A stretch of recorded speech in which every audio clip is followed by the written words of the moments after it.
What is up, everybody? Hope you're here to have a good time tonight.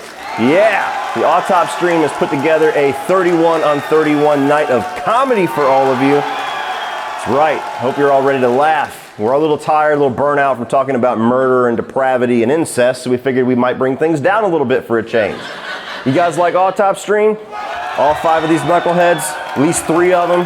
About 2 of them. Most of the crowd on 2 of them. Okay, we can deal with that. We can work with that. So all 5 members are going to be coming out tonight. We're going to have our own videos, our own take on these 31 films, give you our own personalities, a little bit of a taste of who we are, what our taste in comedy is. Speaking of a funky taste in comedy, we're going to open up with Brian Lomax. You guys like Brian Lomax? Our brother from across the pond, our resident grouch. You know that phrase, he's an asshole, but he's our asshole? I think we coined that about Brian. That was ours. I'm going to claim that one. You know, we don't give him too much of a hard time, though. You know, Brian's got a rough go of it. He's allergic to gluten. He's allergic to meat. He's allergic to having a good time. You know? Brian is one of those guys, like, his taste in comedy is so funky that it fascinates me. Like, asking Brian his opinion on a comedy is like asking Taco Bell for steps on how to have good gut health. It's not the person you want to go to. But nonetheless, we love Brian. Brian keeps us grounded. Brian keeps us down to earth. And by any chance, if you're not a fan of Brian, it's okay, because he's going to have a set that's probably going to be at least 35 minutes shorter than everybody else.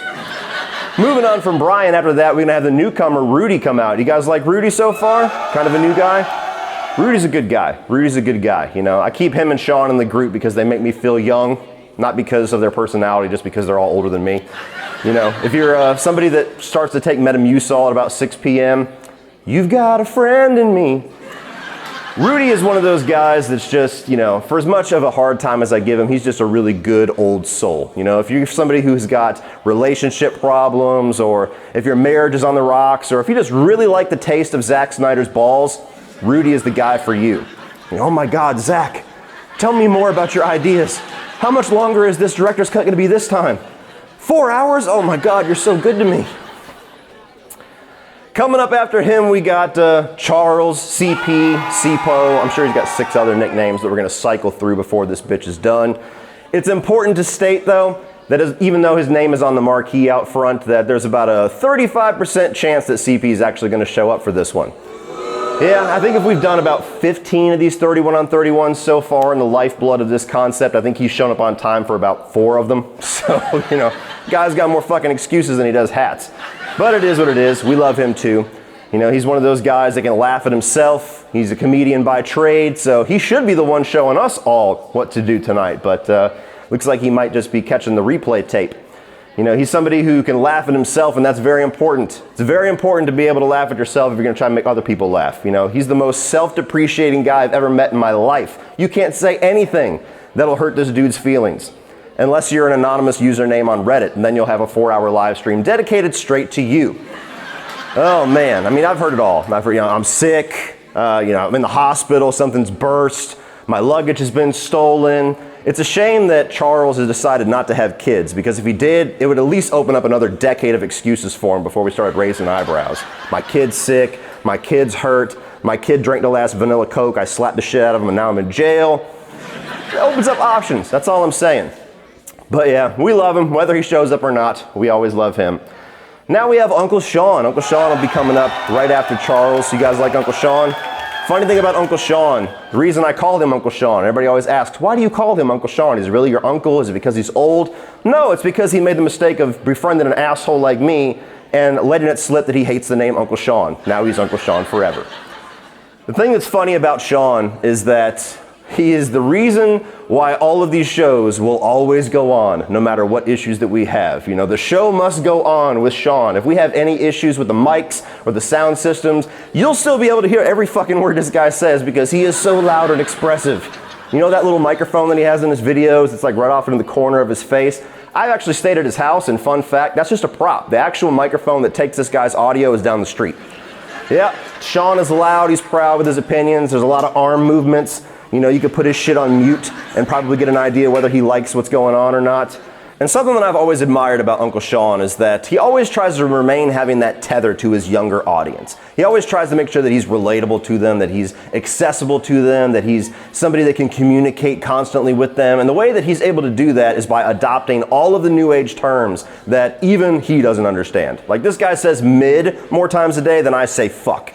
And speaking of saying fuck, if you have not had the pleasure of being able to hear Uncle Shaun swear behind closed doors, you have not lived. Because my God, as a close personal friend of his, the few times that I've heard a little curse word squeak out of Uncle Shaun's mouth, it sounds like God has ADR'd over our conversation, because the pitch, the tone, the inflection of that word is always different than every other word in the sentence. I don't know if it's because he's uncomfortable saying it or because my mind just gets excited that Uncle Shaun is being a bad boy, that it just draws all my attention. But my God, you hear this man swear, it's like pouring out a bowl of cereal and a big ass prize comes out and dumps into your bowl. You're like, oh my God, I wasn't expecting this. Oh, it's lovely. And then of course, after we wrap up with Uncle Shaun, we'll be closing the show out with yours truly. That's right, I'll be rounding it all out at the end of all these knuckleheads. If you guys don't know me, my name is Cody Leach. I'm a Capricorn. I like long walks in the beach. I'm a proud father of 3, and somehow I've managed to make a career out of talking about all the wonderful things that more talented people have actually accomplished. Hope you guys enjoy the show tonight. We will love having you. Let's kick off the 31 on 31 Night of Comedy.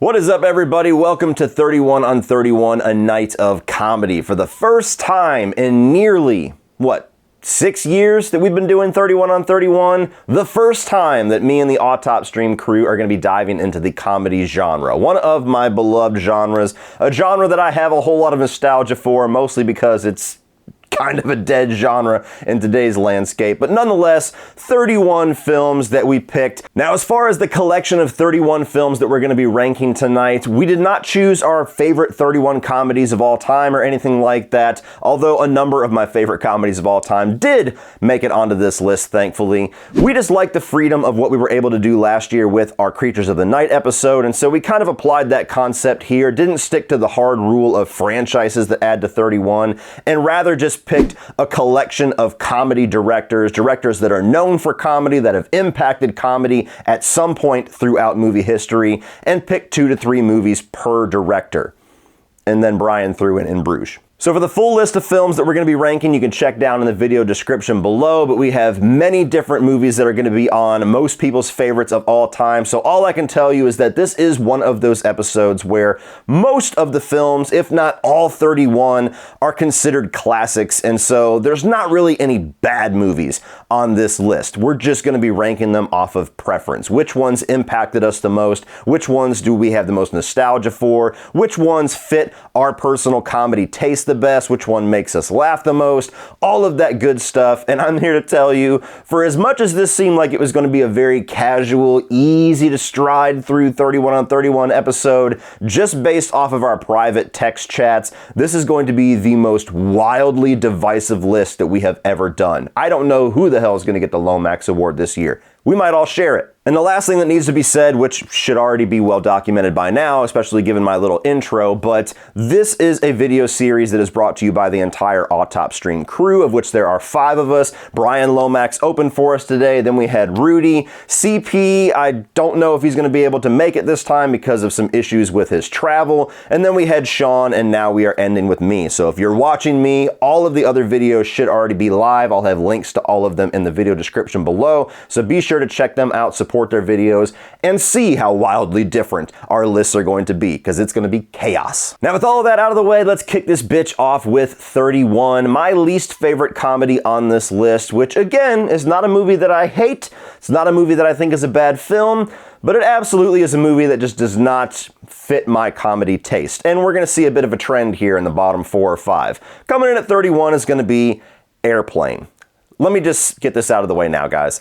I don't like parody comedy. I can count on less than 5 fingers how many comedies that are going for the parody approach that I genuinely enjoy. This is the second time that I have given Airplane a chance, and while there are a couple of gags that do make me laugh when he's reminiscing about meeting the love of his life for the first time and his story goes on for so long that the person next to him hangs themselves, that always gets a laugh out of me. There's a couple iconic lines that are just pop culture that I appreciate from this movie, but I just don't get into it. The comedy doesn't really make me laugh. The movie that it's directly parodying I've never seen before, so maybe some of the in-jokes I'm not getting. A lot of the comedy is old school and a little bit more dry, a little bit more infantile comedy, where I have much more of a darker, more adult sense of humor. So we could talk all day about technical aspects and importance, and this is inevitably a movie that always ends up on top comedies of all time lists, so I know I'm on an island with it, but Airplane just doesn't do it for me, so it's my 31. Coming in at number 30 is going to be Spaceballs, and this was actually a first-time watch for me. As I said, I'm not a big parody fan. I have seen a couple of Mel Brooks films, but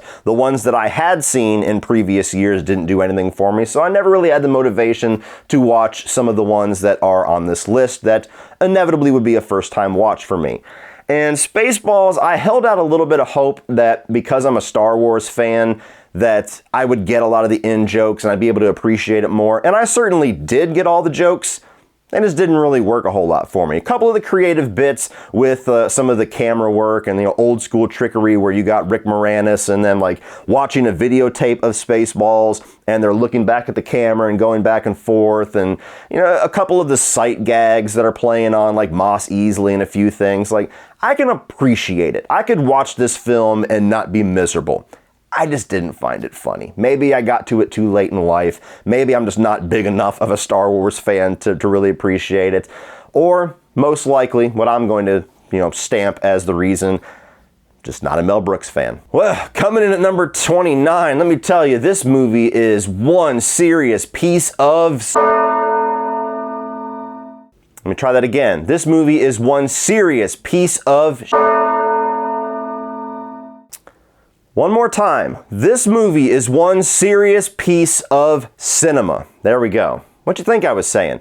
Number 29 is going to be Blazing Saddles. This was another first-time watch for me. This is one that almost didn't make it on the list. All I knew about this film is the very taboo reputation that it has, that this is one of the most racially charged movies and comedies ever made, and it might be something that had some important social commentary in it, but nowadays is kind of too taboo for people to appreciate. I honestly didn't know. I knew there was going to be a lot of race humor in it. And I gotta admit, this is one of those classic examples of a movie that has this very dark and, tumultuous reputation, but when you watch it, all of the commentary that it's making, all of the bad things that are happening, is to commentate on how the people saying it are the villains and are the idiots and are the numbskulls of that era. So, I get it. If it's not your cup of tea, it certainly isn't my cup of tea. It's not very high on this list, but there were a number of jokes in the first 45 minutes or so that I thought was mildly amusing. Certainly was shocking watching it for the first time in 2024 with today's landscape of how social interactions and everything are. This is one of those films you could not make today, and that's always a little enticing for me.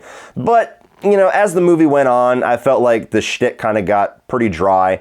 Once they start getting into like breaking into movie sets and everything, again, creative, especially for the time, I'm sure, but something about it, maybe just watching Mel Brooks films back to back was a bad idea. It's kind of like eating the same meal 3 times a day for a week, but I just don't really get much out of this guy's style. I understand that he's important. I understand that he's super valuable and he's super well known for being a pioneer of parody comedy.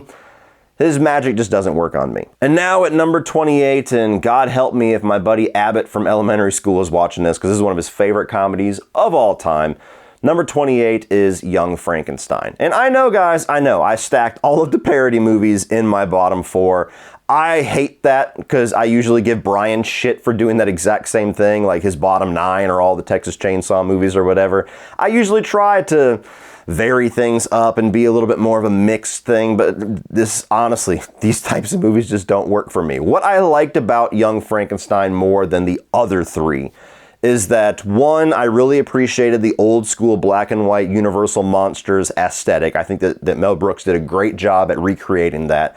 And I absolutely adore Gene Wilder. So I got a bit more enjoyment out of this one. I could watch this one more easily than I would watch the other ones. There was a couple of gags that did get a little chuckle out of me, like the rotating door that he gets stuck in, put the candle back, or where he says not to open the door and then the Frankenstein monster awakes and then he immediately tries to open the door again. There were a couple of moments that got me. They're like, okay, I get it. I can enjoy this one if I really have to watch it. But of the 31 movies on this list, there's only about 5, maybe 6 of them that I really would not care to ever see again. And unfortunately, this is in the middle of that pack. Well, the forecast seems to show there's going to be some thunderstorms in Cody Leach's comment section. You stay classy, motherfuckers. That's right, number 27, we've got Anchorman, The Legend of Ron Burgundy. This was the second time that I watched this film. It's a funny story. You know, whenever Will Ferrell was really hot on SNL, I had kind of gotten off of SNL for a while. I was really heavily into it whenever Adam Sandler and David Spade and Rob Schneider and all them were into it. And so while Will Ferrell had already kind of made his name out there, I really didn't get into him until I saw him in Old School. And then I was just infatuated. I was like, this guy's fucking hilarious. What have I been missing? I gotta go see what else he's doing. And right about the time that Anchorman was coming out was when I really started to get that Will Ferrell fever. So me and my dad bought the DVD, brought it home, was so excited to check it out. And something about the style of this humor, the so overly intentional of being dumb as fuck, just did not work for me and did not work for my dad whatsoever. I tried to watch it a couple of more times, could not get through it. And so fast forward to just about 2 weeks ago, I put this thing on again with a fresh eyes, fresh perspective, hoping that maybe I'll finally see what everybody's so crazy about with this film. And while I did not dislike it on the level that I did back when it came out, I simply don't get it. That's the most common thing that you're gonna find if you're a YouTuber and you put your opinions out there for everybody to experience and judge, is you're gonna get people that say, you just didn't get it. Well, this is a time when you're actually correct. Whatever magic works on a lot of you guys, I think this is one of the greatest comedies of all time. This is Will Ferrell's best movie, and they absolutely had to do a sequel, which I still have not seen. I just don't understand.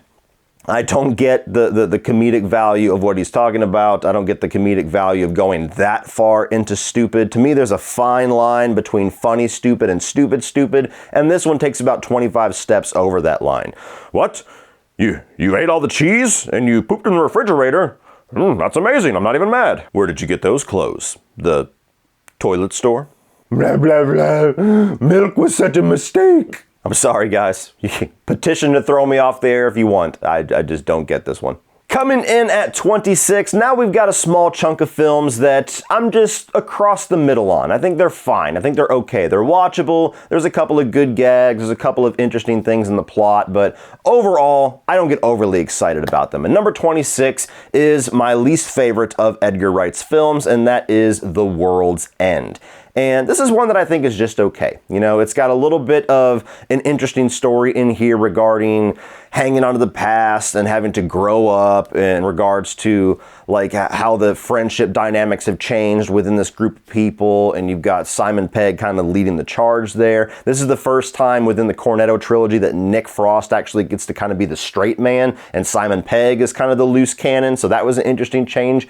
And I think that the whole alien robot dynamic is interesting in here. You know, Edgar Wright does have a very unique visual style, and we had zombies and then we had slashers and now we have this. And so it's an interesting piece of this Cornetto trilogy, but I think it's easily the weakest of the three. I think it has the least funny jokes. I think that even the horror, supernatural, science fiction side of things kind of runs out of steam about halfway through the film. There's not a whole lot of twists or surprises or things in the third act that really merit the experience a whole lot. So it's fine. It's okay. Doesn't dazzle me. Number 25 might upset you, but there's one thing that you can take comfort in. I'm still really, really ridiculously good looking. 25 is Zoolander. I like this movie just fine. I do think that it's the least funny of Ben Stiller's attempts at comedy, his attempt at satire, which I think he's just an absolute genius with, and we'll explore that more, much higher in the list. Zoolander is a movie that I took a long time to come around on, a very long time. I had the chance to see it in theaters, but something about it didn't quite appeal to me at the time, and so I didn't really watch it until I think after Tropic Thunder came out. Then I just got in a Ben Stiller mood and decided it was time to check it out. And what I do appreciate about it is how smart and how genuinely funny it is at exploring the vanity of models, or just the vanity of human beings in general, and the stupid things about how models all give the same look, but they're just supposed to be dazzled about some wild innovation, and even the whole thing about him not being able to turn left. I mean, it's so dumb. It's almost at the point of Ron Burgundy for me, where it's too much, but it's a little more reserved than Anchorman. So while there's aspects of the movie that gets a little too silly for my taste, most of it I can still appreciate and enjoy. I like the whole secret agent or the sleeper cell aspect, where we're trying to get Derek Zoolander to murder somebody for political reasons, and we're using an 80s song to activate him, and it's one of those movies that rides that line. If I'm in the mood for it, I can appreciate it quite a bit. I had a good time rewatching it with my daughter. She liked a lot of the jokes in it. But this is a Ben Stiller movie that I would absolutely have to be in the mood for. I couldn't just casually throw it on and have a really good time. Coming in at 24 is inevitably a film that always ends up being a super hot take for me, even though I don't really discuss it all that often. And that's going to be Shaun of the Dead. This, I believe, is the 5th time that I have watched this movie. This is up there with Evil Dead 2 and a couple others where I actively try to reverse my opinion on. I actively try to get rid of the fact that I am not amongst the majority of you that just adores this movie. I can appreciate it. I obviously like it a bit more than The World's End. I think that it was a really interesting and obviously a very impactful start for Edgar Wright and the beginning of this unofficial trilogy. I think it was a really nice first go of having Simon Pegg and Nick Frost and their chemistry and their on-screen charisma together. Of course, I like zombie movies, so throwing in the zombie carnage and having all of that with some British humor, I can appreciate, but the British humor side is where it loses me a bit. Much like with parody, British humor doesn't always land for me. More often than not, it doesn't. It's a very dry sense of humor. It's very different than American humor, and so you're inevitably going to see this significantly higher on our buddy Lomax's list for sure. But everybody seems to love this one, and as many times as I've watched it, I like it fine, but it would never come anywhere near my favorites. You know, I think that the makeup effects and the gore effects are good. I like some of the dramatic storytelling in there regarding Simon Pegg Shaun and his difficult relationship with his best friend, and his best friend not really wanting to move on, and also his difficult relationship with his girlfriend, and his difficult relationship with his stepfather, and how he kind of resolves all of that in certain bittersweet ways throughout the movie. Like, it's very well written as a story. It's just one of those weird things, you know. Horror comedy to me is very, very tricky. I'm a very tough audience member with that, because either the comedy overtakes the horror or the horror overtakes the comedy. It's just, you gotta have that right mix for me. And as many times as I've tried, this one, the mix is just, it's not quite my wavelength. Number 23 is going to be Ferris Bueller's Day Off, an absolute 80s classic. It's one of the most parodied movies of all time. You see skits like in Deadpool and a number of others. I think that song, Oh Yeah, is like synonymous with this movie, to where even though it's plastered all across movies in the 80s and 90s, you can't hear it without immediately thinking about Ferris Bueller. There's a number of sequences in this movie that are absolutely iconic, whether it be certain lines of dialogue, whether it be the running home scene at the end of it, the twist and shout dance sequence in the parade, even the little still shots of them in the museum. I believe Ted parodied that. Either that or Family Guy. McFarlane does a lot of parodies of the 80s. In fact, now that I'm thinking about it, why the hell isn't McFarlane on this list? Ted 1 and 2, Once Upon a Time in the West. Fuck! You assholes just had to have your parody movies, didn't you? Didn't you? I knew it. I'm surrounded by assholes. But anyway, with Ferris Bueller's Day Off, this is a movie that I like. absolutely like. Now we have crossed into the realm of movies that I would give a positive review all the way up to some of my favorites of all time. So I do really like this. I'm a huge John Hughes fan. This is one of the movies that I probably watch more often than not of his list. My son absolutely loves this movie, so plenty of times I'll just walk into the living room and casually Ferris Bueller is on. I'll just sit down and watch the rest of it. But the only thing that holds this movie back as far as being on this lower end of the list is that as I've gotten older, certain aspects of this movie doesn't quite ring the same. You know, whenever you're a rebellious teenager and you're angsty, you're like, hell yeah, you're all about Ferris saying fuck the man and bucking the system and outsmarting everybody and getting to have the time of his life and, you know, yanking his buddy back into the reality and trying to get him to get outside of his own head and getting the girl by the end of it and all of that stuff you just champion. But as a parent, being a parent ruins a lot of things. You start looking at classic movies and you start looking at some of the things that the kids did that you used to really enjoy, and now you're just like, you little motherfucker. There's a reason why we never got a sequel to this film. There's a reason why Ferris Bueller never had a second day off, as popular as the first one was. It's because immediately after this film ends, Cameron's father picks up a shotgun and goes on a killing rampage and murders all of the main characters of this film. I'm sorry, that's exactly how it's going to end. There is no other chain of events that makes sense after what they did to that car, and Cameron being the one to say, I'll take the heat for this one. You will take some heat, motherfucker, okay.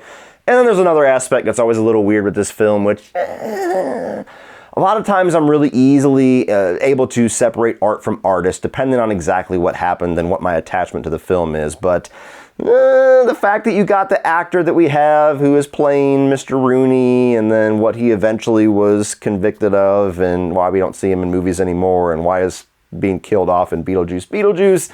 And you got that character who's fixating on a high school teenager and breaking into his house and shit. It does make it a little weird. But nonetheless, the soundtrack's great. It's a fun, energetic movie. The message about, carpe diem, seize the day, fuck going to work, fuck going to school, we're just gonna go have fun and live our lives for 24 hours. Like, that's a message I can get behind. The fact that I'm a parent and some of it pisses me off is irrelevant. I absolutely champion that message. Call in from work, live your fucking life. Number 22 is Kingpin, a Farrelly Brothers movie that I have always enjoyed, but has never been one of my favorites of theirs. This has always been one of those comedies that it seems everybody else loves a bit more than me, despite me really enjoying it. I think that there is, most of its best jokes really are in the first 30 minutes. I think that's the main issue with the film. It kind of peters out a bit as it goes along. You have everything regarding Lynn Shay, which might be the most iconic shit she's ever done. Yeah. The movie's quotable as hell. I mean, if you've never told anybody that they're riding the gravy train with biscuit wheels, or you told them that they just got Munsoned and not had them look back in that silent nod of recognition like,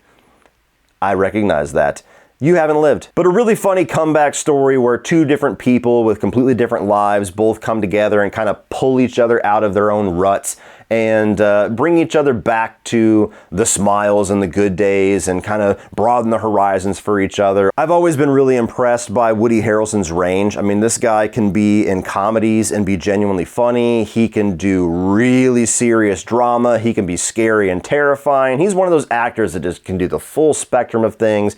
And this is one, if not his most famous comedic role.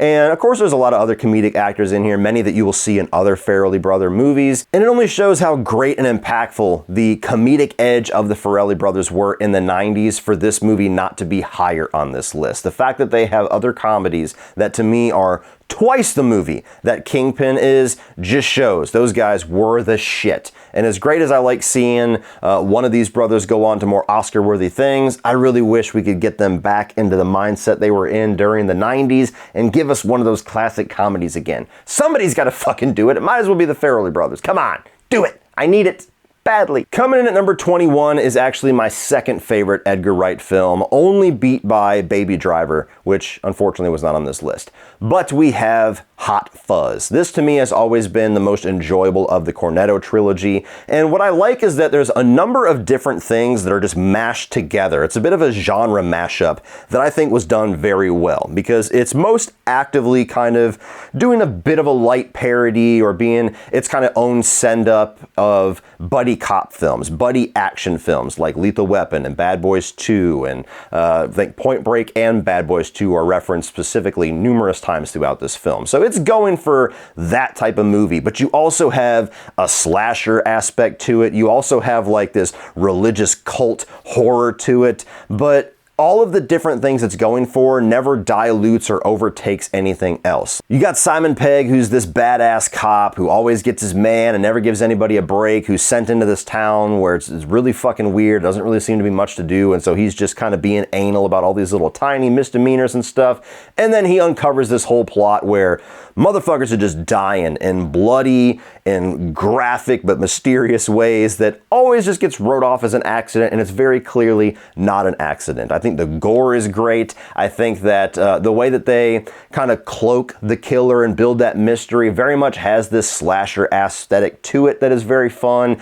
And then once you start to get into the reveals of what's actually going on, and you get like more of the religious cult aspect, and then it'll just all culminates in a third act that is like a buddy cop action extravaganza. A good bit of the British humor is still lost on me in this one, but luckily a lot of the other aspects of the film are so strong and are done so well that the fact that I'm not laughing throughout the entire film is not a huge knock on the experience. If I was ranking this among other buddy cop action films, I think it would fare better in that ranking, but we're talking about comedies, so here it comes in at 21. You know, the process of when we choose these 31 films that we're gonna have as a slate for these videos, it's always pretty interesting, but it always ends up going down about the same way. I usually think of a theme that either sounds fun to me or something that's relevant to an upcoming big release that we're all excited for. Usually me and CP bounce a lot of the initial ideas and get like a rough draft of a slate of 40 or 50 movies that would be cool, and once it goes into the group chat, you know, Shaun starts to put in a few of his inputs and we'll swap some things around,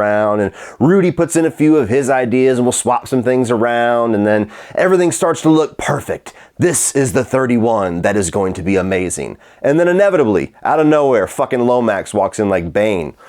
Do you feel in charge? I'm not upstream's reckoning. And like fucking clockwork, we had a list that seemed perfect, and then Brian walked in and basically held a gun to all of our heads and held the list hostage and said, In Bruges is on this list or I ain't fucking doing it. So with all that being said, number 20 is Brian's number 1, In Bruges. Now don't get me wrong, I like Martin McDonough, I like what he does. I think that this is a really good movie. I think that Seven Psychopaths is a lot of fun. I think or Three Billboards Outside Ebbing, Missouri is a fantastic movie. Banshees of Inisherin, I appreciate, but didn't really do a whole lot for me. I like what he does. I don't consider what he does to be comedy. You know, there's comedic elements. There's some very dark comedic elements in his movies. There's certainly scenes that I'll laugh even in the darkest moments, but I don't know. We all have our own definitions of comedy. We all have our own little subjective opinion about what makes us laugh. And as I kind of joked about in the intro, Brian has a very interesting recipe for what he considers to be a great comedy. And if you've never seen it, this movie is pretty fucked up. You got two hitmen, one played by Colin Farrell, the other one played by Brandon Gleeson, and Colin Farrell is kind of losing his interest in the job because he accidentally killed a kid before the events of the movie start. And unbeknownst to him, Brandon Gleeson, his partner, has actually been tasked with killing him because he screwed up the previous assignment. You've got Ray Fiennes as kind of the big bad mobster that is in charge of them, and just a lot of really dark, fucked up things happen throughout the movie. I mean, there are things that are so grotesque that you kind of uncomfortably laugh about. There are a number of things that are played straight that should not be played straight in any other format, and because of that, it's kind of awkwardly humorous. So it is a movie that I encourage everybody to check out. I do think it's very good. It is a movie that I appreciate, but on a list of comedies, on a list that I would have very happily have put the American Pie movies, or a couple more Eddie Murphy movies, or a few more Adam Sandler films besides the one that we had room for on this list. But there just wasn't enough room for all that because we had to talk about Mel Brooks, and we had to include In Bruges, and you know how it goes. Democracy's a bitch. You know, maybe next year we'll do 31 on 31 war films, you know, Saving Private Ryan, and Platoon, and Justice League. Coming in at number 19, we have Funny People. This is part of the trilogy of movies that I think that Judd Apatow was really on top of the world. He was like the new big comedy director. And this is a film that I think really succeeds a lot in the first half or so, and then in the back half starts to lose me a bit. I was really excited when this was released and Adam Sandler was going to be in this R-rated comedy by the guy that made 40-Year-Old Virgin and Knocked Up, two films that I love that are a little bit higher on this list. Pairing him with Seth Rogen, diving into the world of stand-up comedians. So many elements about this film seemed like it was going to lead up to be one of my favorite comedies of all time. And while I like it, it doesn't quite make that list. This was the tipping point where I feel like Judd Apatow really started to do a lot more drama in his comedies. He started to be really overindulgent with the run times, started to let way too many of his actors ad-lib and was afraid to cut any of it. I mean, you have things like 40-Year-Old Virgin that have extended versions, and even Knocked Up, where a lot of the ad-libbing does lead to some of the best parts of the film. This one, I felt like it was a little overly indulgent in that. And in the first half, when it's focusing on Adam Sandler as this dying comedian, this superstar who's done a bunch of movies and was a stand-up comedy legend, and he's given this diagnosis that he's got this potentially fatal disease, and this somewhat of a work relationship that turns into a friendship with Seth Rogen, who is this struggling comedian. A lot of the jokes hit in that first half, with Seth Rogen kind of getting a taste of what the life of Adam Sandler's character is. And Adam Sandler very much kind of giving Seth Rogen's character the motivation to be a little bit better and a little bit more ambitious with his comedy, and all of the even dramatic elements in the first half about kind of seizing life and having regrets and trying to mend fences with family and past loved ones. I think it's a really good movie. Then when it diverts to basically being a romantic comedy between Adam Sandler and Leslie Mann, it's still good, but not nearly as good as the first half. It gets a lot more bogged down in relationship drama and all of the things regarding infidelity with Eric Bana, and of course now her choosing to do the same thing with Adam Sandler, and Seth Rogen kind of just being there as this really confused moral compass that's stuck in this situation. It's a good film. I think that it is still one of the more solid entries by Judd Apatow, but I think he was much funnier before movies like Funny People started to take over what the Judd Apatow model was. And it really is a pretty long movie. You know, it's not as long as a lot of movies nowadays. We've just continued to have these bloated run times. And I'm absolutely somebody that believes that, you know, every movie doesn't necessarily have to fit a template of a runtime. Some movies need to be 3 hours, some movies need to be 90 minutes. But more times than not, I feel like the comedy genre fits shorter films much more than it fits longer films. You know, the ride of going on a good comedy and having laughs really is something that you start to get a little bit burnout on after about 110 minutes. And Funny People clocks in at about 45 minutes longer than that. One last thing that I'll say on the positive side, though, even though it was a bit of a thing that I had to get used to, I think, a couple of times when I first watched this, it was nice to see Adam Sandler play something that was outside of his normal, lovable, man-child type of role. He is not likable whatsoever in this movie. He's funny, and he certainly learns a lot throughout the movie and becomes a better person, but he's a fucking asshole. And Adam Sandler plays a good asshole. Then put your little hand in mine. Then put your little hand in mine. Then put your little hand in mine. Then put your little hand in mine. Then put your little hand in mine. Number 18 is going to be Groundhog Day, and this has always been a movie that I've enjoyed ever since I was a kid. For all of the movies out there, mostly science fiction, but a few comedies where you have that time loop kind of element where somebody has to learn a lesson or they have to right a wrong to break this time loop, and so they're just experiencing the same day over and over and over again. This one is obviously the most famous comedy, and I think it's the most successful because you have that dry, sarcasm, asshole style of humor that Bill Murray just effortlessly gives out. So his frustration with the situation, eventually his infuriation with the situation, even the section of the movie which is my favorite where he really starts to embrace it and just has fun with it and learns about the town and figures out how to sleep with this girl that he meets in a diner just by getting a couple of details out of her and kind of swindles her. Maybe today they would call that problematic, but that's why it's fucking funny. And it does what a good comedy should do. It gives you plenty of laughs, it gives you this fun, enjoyable situation,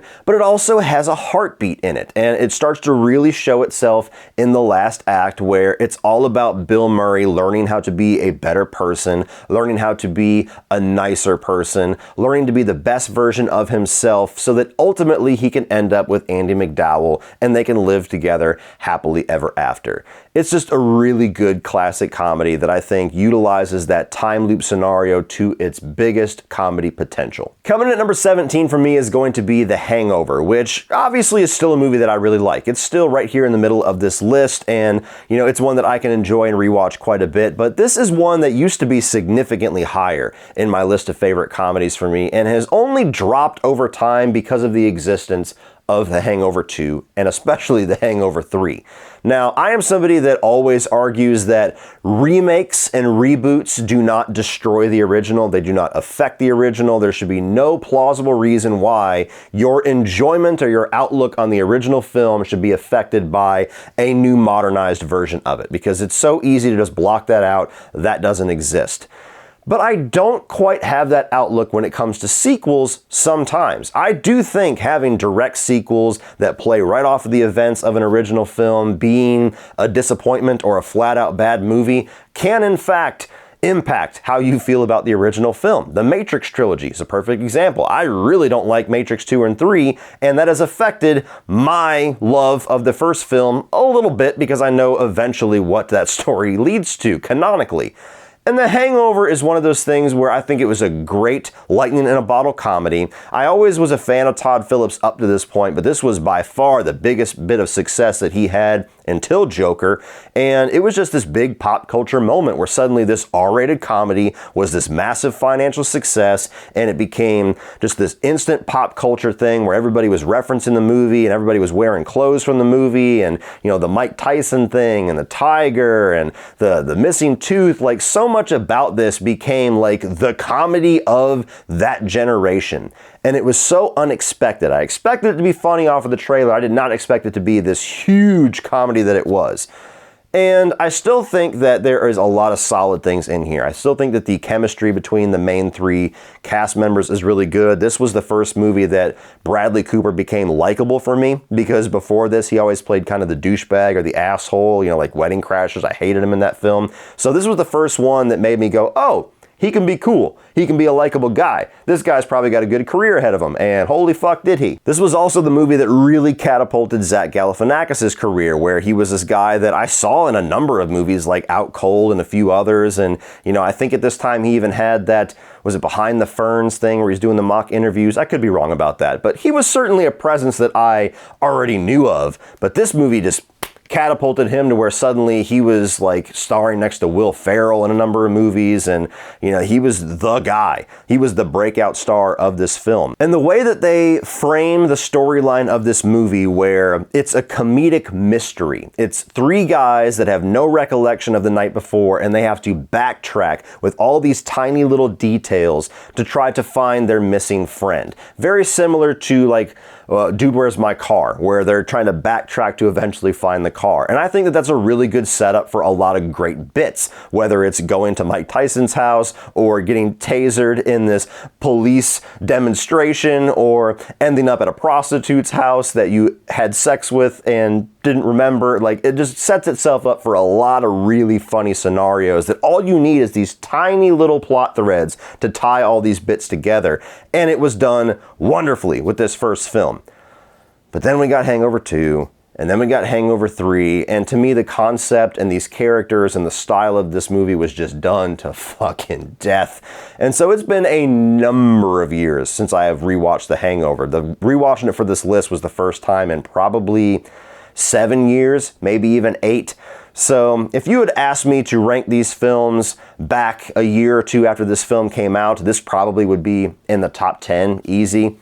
Here, while I still enjoy it, it's landing at 17. Coming in at number 16 is Old School, a film that I watched the shit out of when I had it on DVD. I had a friend of mine at the time that we were at our most immature, like 12, 13-year-old minds, and this was one of those films that we just loved the raunchy humor. And this was one that introduced me to Will Ferrell, as I was talking about with Ron Burgundy a little bit, where I already knew about him, but this is the one that made me go, this guy's fucking hilarious. He was the breakout star for me of Old School. And what I think still is really funny about this film is having a bunch of grown-ass men and inserting them into this college fraternity situation and just seeing the hijinks that ensue as they try to do all these legal loopholes and act like children and hang on to their youth while having all of these adult situations pop up, whether it be kids or the dissolution of a marriage or getting outsmarted by a guy that they used to bully and getting kicked out of your own fucking house. So there's a lot of great moments in here. The Sean William Scott segment is easily one of my favorite comedy scenes of all time, where Will Ferrell shoots himself with a tranquilizer dart, falls in the pool to the sound of silence. I think that even Vince Vaughn, this is a movie that introduced me to the comedic value of Vince Vaughn. I was a very, very late to the party asshole when it came to Swingers, one of my favorite comedies of all time now. This was the first time I saw this guy be funny. Before this, I was like, yeah, that's the guy that sucked at playing Norman Bates and was pretty good in Domestic Disturbance, and I don't know, what else has he done?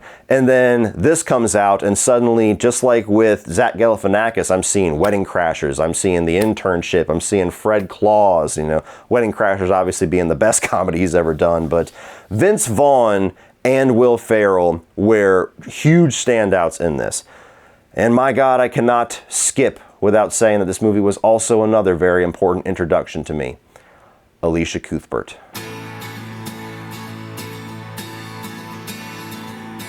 But it had been a number of years since I've rewatched this, and I still laugh pretty hard at the, we're going streaking segment of it, or whenever they're doing the hazing rituals, whenever they're kidnapping all the pledges with the masks and Metallica's Master of Puppets going. This is a really fun comedy that, it's not Todd Phillips' most popular by any stretch, but it's one that I still think has quite a bit of edge to it. Coming in at 15 is Knocked Up, and to me, this was the best balance of comedy and drama that we ever got out of Judd Apatow. This was him maturing a little bit from 40-year-old virgin, trying to take on a bit of a different situation that's a little bit more weighty and a little bit more dramatic than just being a guy that never had sex before. You had, this was like the big standout breakout performance of having Seth Rogen in a leading role. Up to this point, he had just been side characters and shown up in Freaks and Geeks and Donnie Darko and things like that. So this was the movie that really made me pay attention to him, and since then he's gone on to be one of the most successful voices in comedy, literally and figuratively,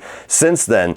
So him paired with Katherine Heigl, their dynamic with each other, having great side characters like Leslie Mann and Paul Rudd as this married couple that kind of represent all of the best and the worst of marriage, having a lovable man-child schlub that has to mature and grow up very quickly so that he can be a father, also having somebody that is very much a bit of a tightwad, kind of loosen up and let some fun into her life, like Katherine Heigl not being so career focused and being able to focus on something else. Like, there was a bit of a controversy after this movie came out that it made all the men look like fun-loving guys and all the women look like these fun-hating shrews. And I never really got that from the movie. I always felt like it was all about the balance. And I don't care what couple you look at. If they're a successful couple, there's a balance there. There's somebody that's a little bit more money stringent versus somebody that's a little bit more free spending. There's somebody that's more about fun and the other person's more about structure. The best couples have that balance, and to me, this was exploring that. Judd Apatow was able to have the best performances out of these up-and-coming comedic stars that have since been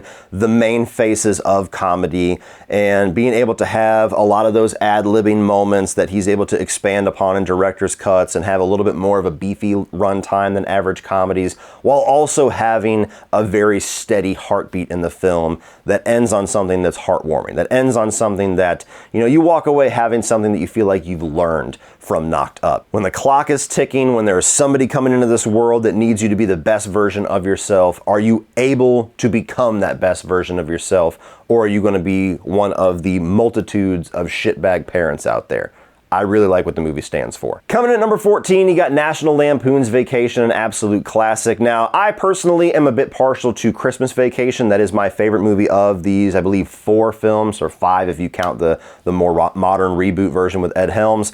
But this original one is still really good. And what I like about this one is that it has a really interesting balance of like these family-friendly type scenarios where you're going with these weird cousins and you know bickering kids, and you got the bitchy aunt that you have to have stowed away in the back, while having very edgy and raunchy humor mixed all throughout, mostly with Clark Griswold and some of the hijinks that he gets into. And what I've always enjoyed about the character of Clark Griswold is that despite him being a horrible example of a father and even more so a husband, he is still so funny and entertaining to watch despite that, because he just acts on every single thing that most fathers and husbands have these momentary impulses or these momentary thoughts about, but never actually act on because their morals cut off that possibility. You have a hot-ass chick in a fucking Ferrari or whatever pull up next to you, and he has a fantasy about her and keeps having a fantasy about her and almost acts on that fantasy. Whenever his family gets him to his breaking point, he just loses his shit on them. Going through all the trials and the tribulations and the hell and high water and all the bullshit that the Griswolds have to go through to get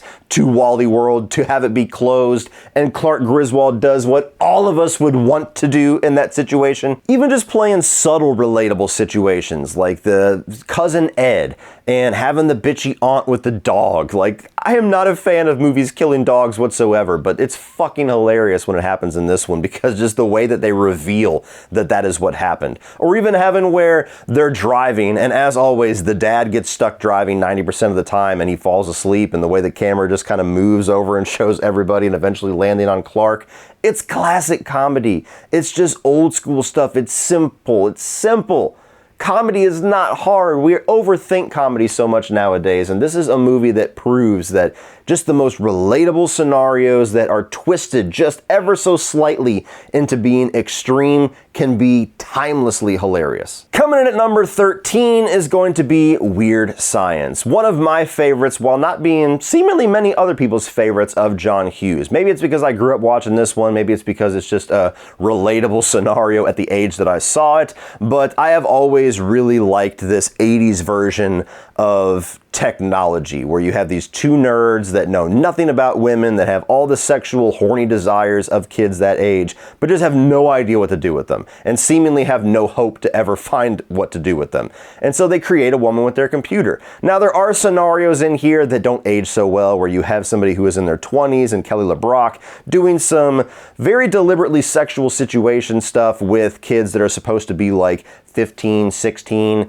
And so there are some things in there that I could see if you watched it for the first time today, you would be like, dude, what the fuck? But if you look past that and just have fun with the scenarios and the performances and some of the crazy hijinks that they get into and all of the crazy powers that Lisa has, and especially Bill Paxton. Bill Paxton is such a standout in this. He's somebody who always finds a way to be funny in other movies, but I don't really know how many straight up comedies he did after this. Most of the things I know him for is like Aliens and Twister and Near Dark, where he could have moments of being funny, but he's fucking hilarious here as Chet. And I was able to actually meet Anthony Michael Hall at MegaCon this 2 years ago, and I got him to sign this picture. So that's a bit of a sentimental value to me. This was always my favorite comedy that he was in.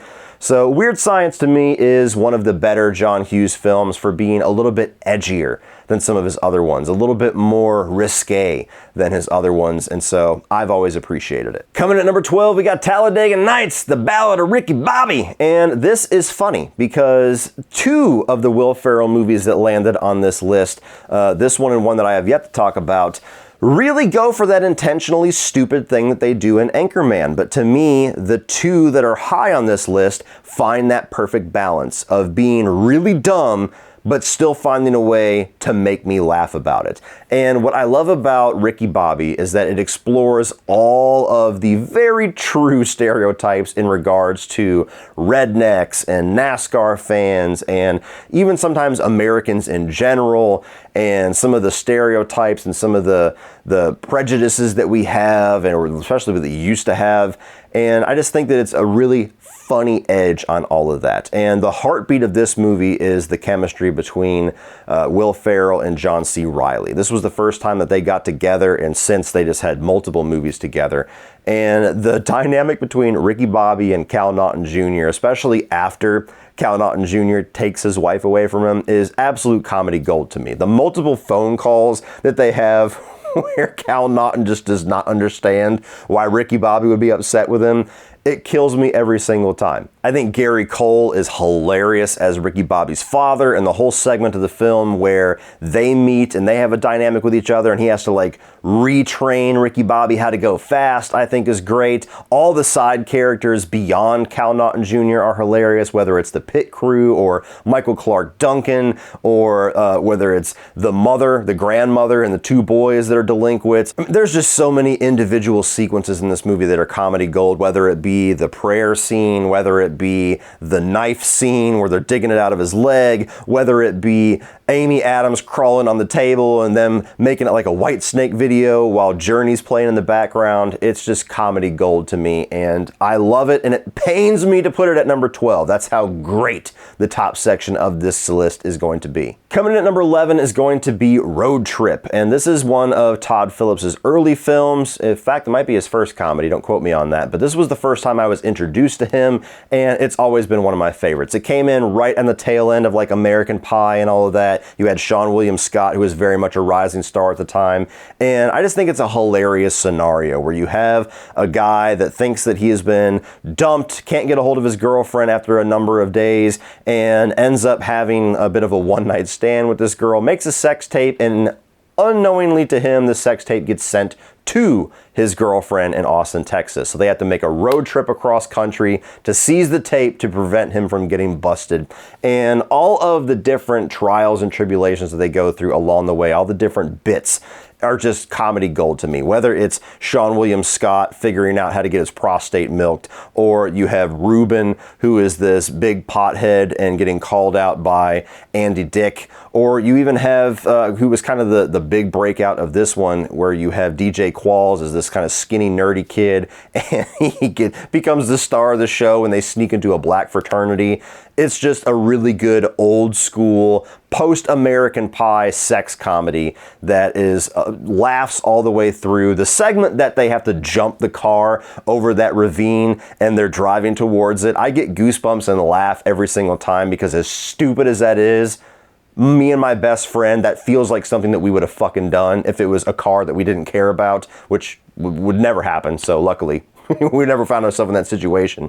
But it's a really relatable movie that goes for the raunch and delivers great laughs. Coming in at number 10 is a movie that is near and dear to my heart, and to be honest, I was really upset to hear that my buddy Rudy did not like this. If this ends up being his 31, I'm gonna be very upset. I don't know what I'm gonna do about it. But number 10 is going to be Multiplicity. And if you have not seen Multiplicity, I don't know what I could say to really sell you on it beyond telling you that it's one of, if not the best comedic performance by Michael Keaton. And, hey pal, why don't you quit pussyfooting around? Just tell them if they don't check out the film, they got shit for taste. You know, I really don't agree with that approach. I think that those that respect your opinion, love you for you, will come. But aggression is not going to win anybody over. Okay.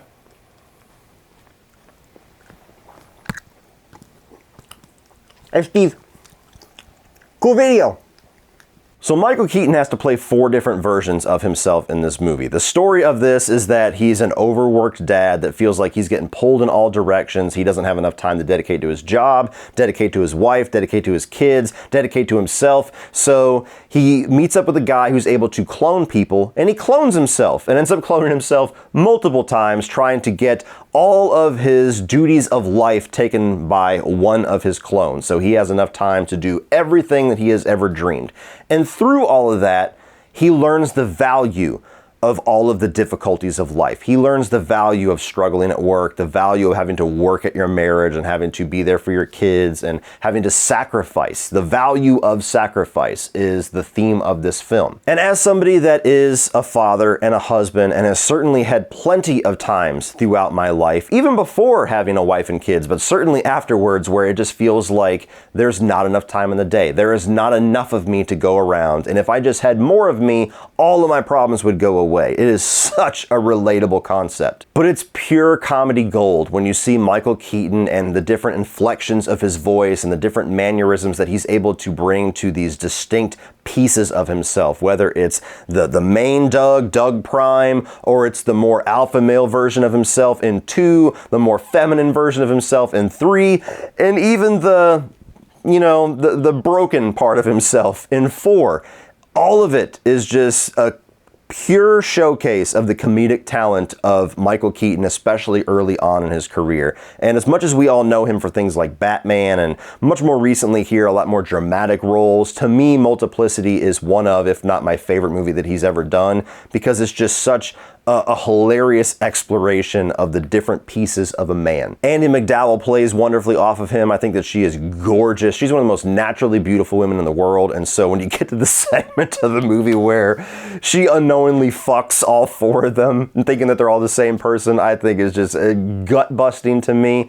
And then you have all of the things at the end where it starts to get dramatic. It starts to feel like the world is crashing down on Doug, but through finding himself and embracing all the different elements of himself, he's able to bring it all home and move forward in life with a new outlook. It's just going back to what I've said numerous times in this video. The best comedies are among the ones that give you great laughs, but also send you off with this really great message about life. Coming in at number 9 is going to be Step Brothers. In my opinion, the funniest movie that Will Ferrell and John C. Reilly have ever done. And I love Ricky Bobby. And maybe someday you ask me and that one will overtake Step Brothers a little bit, but something about the mix in Step Brothers of absolutely ridiculously stupid and yet so real and relatable has never been touched before in a comedy, has not reached the heights of Step Brothers. This might be the most quotable comedy as far as my family, my household, my group of friends. I think that the way that Will Ferrell and John C. Reilly as 40-year-old men are able to completely portray how children act in every aspect of life, whether it's antagonizing each other or getting excited about stupid little projects that they want to do just because they're having a good time, like building bunk beds, or having a crying fit at the table, or not wanting to share their fancy sauce or whatever. I mean, it is absolutely a classic if you have ever been around kids, or if you have kids, or if you have stepchildren, even more so, being that that's the entire setup of this movie. And while he doesn't get mentioned very often, I've got to give huge kudos to Richard Jenkins, who plays the father here, Dobek. He is one of the best comedic performing character actors. He's been in many of our favorite comedies of all time. He's worked with the Farrelly brothers. He's worked with, Will Ferrell a number of times. I mean, this guy does so good in comedy, but you also see him in dramatic things, whether it be Let Me In or the most recent Dahmer series where he was Jeffrey Dahmer's father. He's just one of those actors where I feel like he's never gotten his due, and he's fucking hilarious in Step Brothers. Like him just being so tired of the bullshit, to where you have Mary Steenburgen, I believe is her name. I always fuck up her last name, but she's the more understanding parent. She's the one who's kind of coddling these 40-year-old men a little bit and being more gentle. And he's just like, are you fucking kidding me? Like, they're idiots. And he also, like, he's a version almost like Clark Griswold, where he says the thing that so many fathers have a moment where they want to say that, but they don't, because they know it's going to be better to not just express exactly how I feel. And Richard Jenkins just goes for it. Like, I'm not making myself clear. I don't give a fuck. It is absolutely 150% your fault. And I'm fairly certain this is my wife's favorite comedy of all time. It's certainly in the top 3. Just felt like adding that in there. Now you know. Oh boy, this list is getting hard in these top 8. Like, as I'm looking at my list over here off to the side of the camera, I'm like, damn, it's really this low? It's really at number 8? Tropic Thunder is at number 8. Ben Stiller, I think, is the most underappreciated comedy director of all time. I think that this guy has such a genius and sharp wit when it comes to his satirical edge, which all 3 of his comedies have, whether you're talking about Cable Guy or Zoolander or Tropic Thunder. They're all satirizing something. And Tropic Thunder, to me, was his biggest victory as far as just exploring something as far as you possibly could, and then still going beyond all of that, to the point where this is a film that like Twitter or TikTok discovered a couple of years ago and like tried to cancel Robert Downey Jr. because of it. A movie role that he actually got the Best Supporting Actor nomination for. And I think if it wasn't a year where Heath Ledger was running as the Joker, he had a solid shot to win. That is fucking awesome. I'm glad that that is a fact. But you have Tropic Thunder here that is really exploring how psychotically far actors will go and how psychotically far actors will take themselves for roles to get little shiny awards. And it just explores that in so many different ways, where you have Ben Stiller, who is playing, you know, the burnout action star who's now trying to make a dramatic turn to be respected. You have Robert Downey Jr. as the method actor that just goes to ungodly, obnoxious lengths to get into character, where you have the comedic actor in Jack Black, who's now trying to turn his career around after like a drug fit. You got these other people that are like the up-and-coming star with Jay Baruchel, or you got the rapper who's trying to be in the war film. It explores so many things that are just spot on explorations of things that we have seen in Hollywood so many times, and it takes it to its most offensive limit to show how ridiculous it actually is, to turn the mirror on themselves as Hollywood and say, look how fucking ridiculous we are. Robert Downey Jr. just absolutely kills it. This was the same year that Iron Man came out, so this was literally like the moment that Robert Downey Jr. came back into Hollywood and started to get noticed and respected again. And this could have derailed that. This could have absolutely taken what he gained with Iron Man and just flushed it all down the toilet, but luckily that's not how history went down. And so him playing a method actor, an Irish guy or an Australian guy that is playing a black character, so he goes through in blackface, his performance is fucking hilarious. Every single line of dialogue that Robert Downey Jr. gives is just all-time great. I mean, like I said, I wish that we lived in a version of the world where he got the Best Supporting Actor for playing Lincoln Osiris, because my God, is it comedy gold.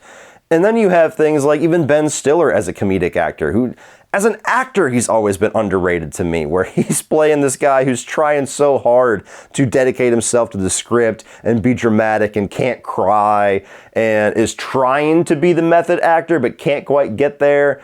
And all the situations that arise. I mean, you got Tom Cruise in here as Les Grossman, which was something that was not advertised. He's not on the poster. He is not really billed at all. He's just this weird little surprise that comes. And he goes toe-to-toe with Robert Downey Jr. for being the most like standout comedic performance in the movie. And we all know Tom Cruise is like a jack of all trades. He can do pretty much everything as far as a movie star. This is by a country mile the funniest that he has ever been. They just don't make him like this anymore. And God help us, they probably will never make him like this anymore. So all I gotta say to Ben Stiller about Tropic Thunder is, you make me happy. Number 7, we come to the comedy legend Eddie Murphy, who unfortunately only has one presence in this 31 list with Coming to America.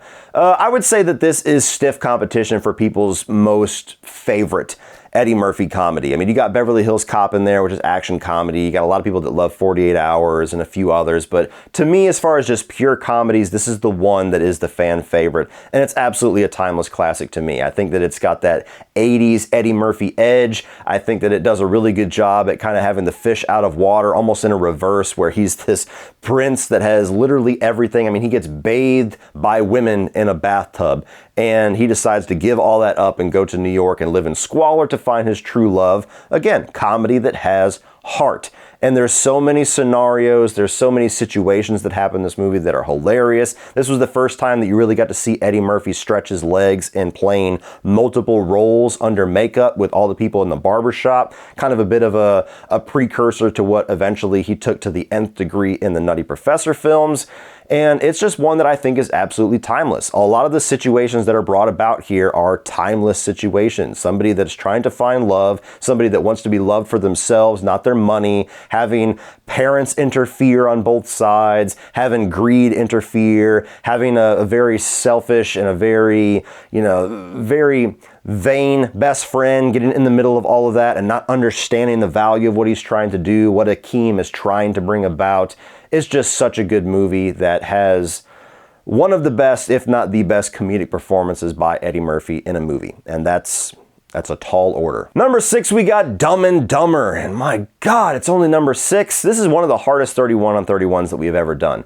Dumb and Dumber is an absolute classic. Not only was it like the moment that the Farrelly brothers broke onto the scene, but this was one of those movies in 1994 that just catapulted Jim Carrey to the top comedic actor of that era. Like, my childhood was dominated by Adam Sandler movies and Jim Carrey movies. And this is one of his films that I feel like are the most timelessly funny. Again, finding that perfect mix of being really stupid, but finding a way to be very funny and smart with the stupidity. And the fact that you have Jeff Daniels diving into comedy and going toe-to-toe with Jim Carrey at like the height of his comedic career and holding his own shows how much of a fantastic actor he is and how well-rounded he is. And I wish we saw more comedies with him because it's great to continuously watch how well he plays off of Jim Carrey and how they play off of each other. A lot of really hilarious scenarios here. Again, comedy bits that are just strung together with a road trip plot.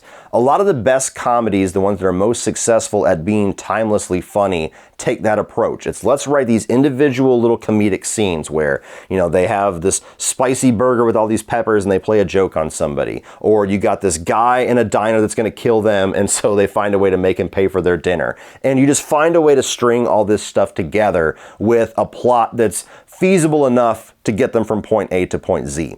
And you have so many different quotable lines. This is a movie that competes with Step Brothers for just the most easily quotable comedy that pretty much everybody, no matter what spectrum of movie fan they are, will recognize most of them. And if they don't, you look like a jackass and you don't even care because it's still fucking funny to you. Hey guys! Whoa, big gulps, huh? All right. Well, see you later. And above all, I just think that it's amazing that they have these two characters of Harry and Lloyd that are absolute hornballs, that are absolute morons, that are absolutely obnoxious, and yet you can't help but love them. You can't help but endear yourself to them, and that's all down to the performances and the comedic delivery of Jim Carrey and Jeff Daniels. Coming in at number 5 is going to be Happy Gilmore, and God help us, we are getting a sequel to this movie on Netflix. Fuck.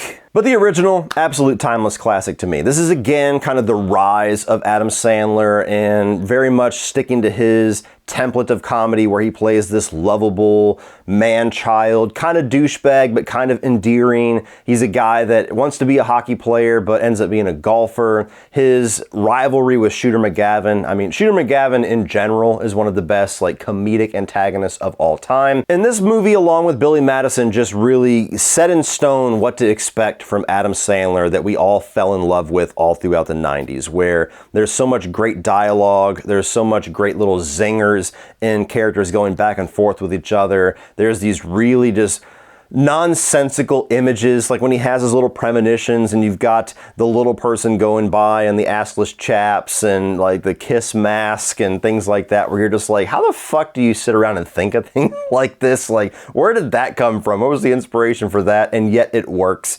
You've got, God rest his soul, Carl Weathers in here as Chubbs, which he does a great job playing off of Adam Sandler as well. It's just one of those classic sports comedies where it's about golf, but it's more about just a man-child growing up a bit, finding love, getting his grandmother's house back, taking down the obnoxious villain who's way more of a douchebag than Happy Gilmore ever is.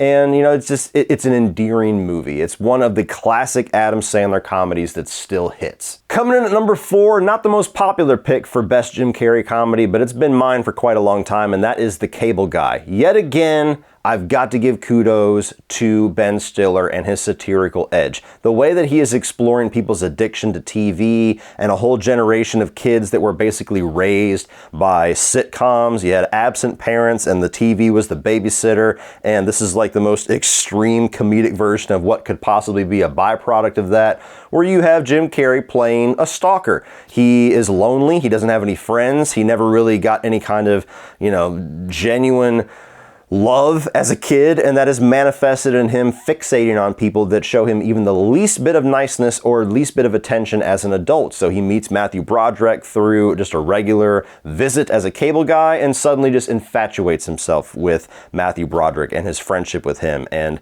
inserting himself into every aspect of his life. And it's one of the darker comedies on this list, but to me, it never loses sight of the comedy.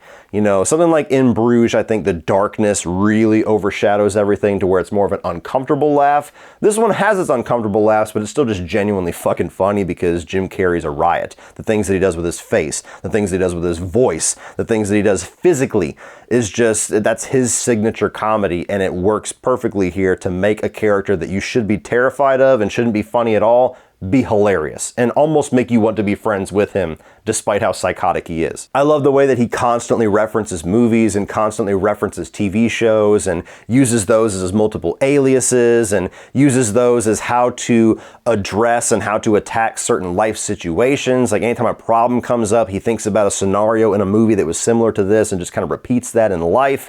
It's so relatable in a very fucked up way. Something about this one always going so far under the radar, always being really underappreciated and so underseen by so many people has made me endear myself to it so much more, and it remains my favorite Jim Carrey comedy. His friends would say, "Stop whining, they've had enough of that." His friends would say, "Stop whining, these are the films we're looking at." They tried to shut him up within Bruges and Edgar Wright, but there's something about Brian that only wants to fight. Brian. There's just something about Brian. Coming in at number 3 is going to be There's Something About Mary, which to date is still my favorite Farrelly Brothers movie. It takes a really relatable scenario that most of us have at least lived in for a couple of years, where you feel like you lost your chance at love, this one being in high school at prom, and you wonder if that was your last chance. You wonder if that is something that you need to re-explore down the line, if you need to look that person up, which nowadays we have Facebook and Instagram and everything is very easy to do. Back in 1998, Ted had to do the private investigator route and hire Matt Dillon to go and spy on Charlize Theron, Cameron Diaz. And the way that they explore all of that, the way that they have the infatuation side of things, which is like the darker element of that, where everybody that meets Mary is infatuated with her, everybody is in love with her, everybody feels like she was their last chance, and they're all kind of pining and competing for her. So many comedic situations, like the opening 10 minutes of this film, I was watching and I was dying laughing just thinking about how we don't get comedy like this anymore. Everything that happened, whether it's, Warren coming up and somebody telling him to change the name of baseball to Wiener, that whole situation, having Keith David in here as the stepfather and all the conversations that he has really quickly with Ted, having the dick and balls caught in the zipper. I mean, this movie is like a mile a fucking minute with some of the best comedy scenes and comedy scenarios of all time, just in the opening, let alone the rest of the movie that is so damn funny as it goes along. I mean, the hair gel scene is just one of the greatest comedies of all time. I have less to say on these top films because I feel like they speak for themselves. This is one of the funniest movies ever made, and I had a blast revisiting it a couple of weeks ago. Comes in at number 3. Number 2 is going to be The 40-Year-Old Virgin, and this is a movie that I slept on for quite a few years. I really wasn't sold on Steve Carell. I wasn't sold on the premise. I don't know, something about it, I was just like, that doesn't seem like a movie for me when this was released. And then I think Knocked Up came out. I loved that, and so I went back to see The 40-Year-Old Virgin, being that Judd Apatow also directed that one. And it has easily been one of my favorite comedies ever since. And I do prefer the director's cut, as much as I was bitching about the longer movies that Judd Apatow has been in ever since Funny People. I do think that's one of the few times where all of the extra ad-lib moments are actually so funny that it makes the movie better. But what I love about 40-Year-Old Virgin is that it is so raunchy. It is so adult with the dialogue, with the situations, with so many things that are present in the movie, but it always has this very sweet element to it, which is the dynamic between Steve Carell and Catherine Keener, where you have this guy who is a 40-year-old virgin, who is quiet, who is very much in his hard shell, and he's like destined to live alone until his friends start to break him out of his shell. And all the while, everything that they are trying to push him to do, everything that they're trying to mold him to be, everything they're trying to like teach him or alter him to be, he achieves what he wants, which is true love, which is, losing his virginity and finding the woman of his dreams all on his own. Everything in regards to his relationship with Catherine Keener is completely Steve Carell's character of Andy just being Andy. There's nothing about anything that he achieves or anything that he builds with her in their relationship that is him taking advice from his friends. It's just him being himself. So I really like what that stands for. It's a kind of an extreme version of it, but I've always been somebody who very much champions not being a follower, marching to your own drum, not, succumbing to peer pressure, not letting people change who you are, thinking that, they know the better version of you. And so I like the way that this movie explores that in a very sweet but very funny way. They're trying to help him. They're putting him through all this hell. They're making him wax his chest and, go to clubs and hook up with drunk chicks and Leslie Mann and things like that because they feel like that's the best way to get him out of his shell. But all the while, he finds his own path all on his own. So I think it's one of the funniest movies on this list. I think it's one of the sweetest movies on this list. And to me, it's Judd Apatow's best film. But coming in at number one, which when we added this to the list, I knew there was no chance this was not going to be number one. Like, as much as I love all the movies I just listed, there's like a gap between number two and number one. And that's Planes, Trains, and Automobiles. This is one of my absolute favorite films of all time. This is a movie that I watch every single year on Thanksgiving. This is a movie that is so important to me. It's one of my, cherished movies that my dad introduced me to, that we continue to bond over even all these years, decades later, where every single Thanksgiving, if we're not in the same room with each other, enjoying Thanksgiving together, at some point we'll send a picture, we'll call each other and be like, "You watching Planes, Trains?" And one year we even lined up where we were like seconds away from each other in the spots in the movie that we were watching. So it's got a lot of sentimental value for me. But what I love about this movie is that you have two comedy greats in Steve Martin and, God rest his soul, John Candy. And this is a movie that all throughout it has such timeless, classic comedic scenarios that don't necessarily go for low-hanging fruit. It doesn't go for raunch. It doesn't go for sight gags. It doesn't go for anything that's just easily achievable. It's just these simple scenarios like waking up and they're cuddling each other, or Steve Martin getting dropped off in a parking lot to have a rental car and the car is not there, or having John Candy sell a bunch of shower rings to a bunch of people as earrings and swindling a bunch of money out of them. It's like very family-friendly comedy. And yet, I always laugh my ass off throughout the entire thing. And what brings it home as being one of my favorite movies of all time is not just the comedy, it's the human element that this movie always has, which is mostly on the shoulders of John Candy, where he's playing this character that is, in one sense, very annoying and very overbearing and very obnoxiously overly friendly. But his heart is always in the right place.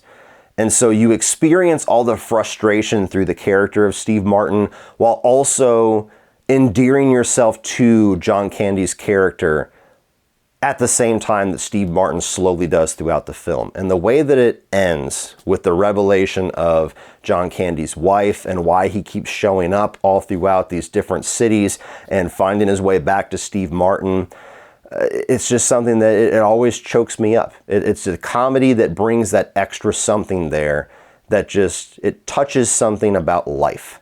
It touches something about humans. It touches something about love and friendship and, being courteous to each other and the importance of having each other, where it just goes to that next level. It really does. It's a movie that I can laugh at. It's a movie that I can cry at. It's a movie that I'm comforted by. It's a movie that I get nostalgia with. It's a movie that I feel closer to my dad with every time I watch it. I mean, there's just so many things about Planes, Trains, and Automobiles where it'll always be one of my favorite films of all time. And it is easily, by a landslide, my number one of this year's 31 on 31. Well, that's it for this one, guys. If you enjoyed that, please click over here for all of my 2024 new release reviews, and I'm also going to put a playlist up here of all of the 31 on 31 episodes. Please check out everybody else's video. Those links will be in the video description. Thank you so much for watching, and be sure to like, share, and hit the subscribe button so you don't miss everything in the future, including the eventual live debrief that we will do. So thank you for watching once again, and as always, remember, opinions are like assholes, but that doesn't mean you have to be.